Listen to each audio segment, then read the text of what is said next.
Your email marketing channels need to be compliant with Can-Spam Act. It's a simple, there's only two things you must do to be compliant. First, to clearly show how people can unsubscribe.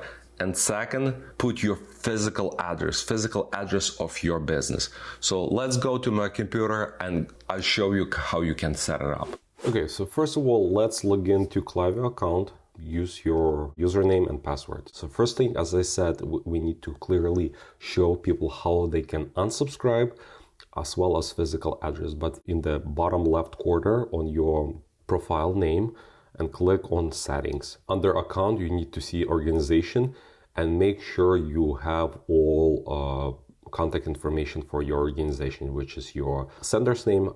This can be whatever you want, but it has to do something with your company name. So it's like can be Flowium or Andrei from Flowium, or it has to contain your company name.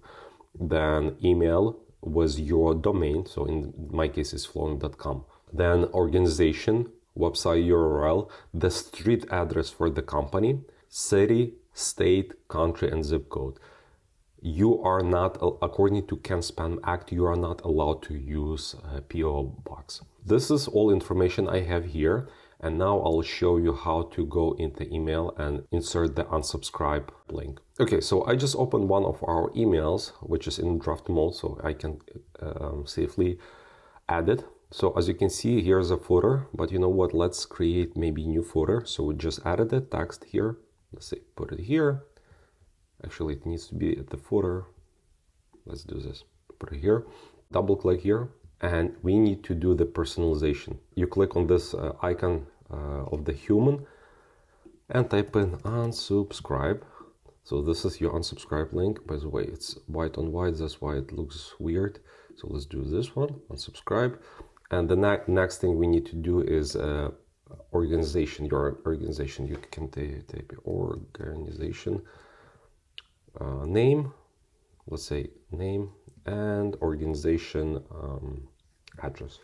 Organization address, you see full address. And you do this format. And now if I do the preview, if you scroll down, you can see it's unsubscribe, it's a Flowium, and my full address. So when you have unsubscribe, the way for people to unsubscribe and the address, you are 100% compliant with Can-Spam Act. As you can see here, this is how we do it. We do unsubscribe or manage preference, and we'll be discussing manage preference in the future videos. And we have our full address. By the way, sometimes in many cases, the issue is emails are clipped because they are too long. And typically where they are clipped at the, typically here. So this information, even if you include, it's missing. When emails are clipped and this information missing, you're 100% not compliant with the Can-Spam Act. So Klaviyo, what they did nicely, as you do the preview, you can see email size, approximately 50 kilobytes. So if it's like full line, it shows you that your emails might be clipped. 4 years ago, I recorded video on YouTube. We'll link it under this video about Gmail message clipped and what to do. Check that video and solve your clipping issues. So we just covered how to set up Can-Spam in Klaviyo account. The good part is you need to set it only once and it will be set for life in your account.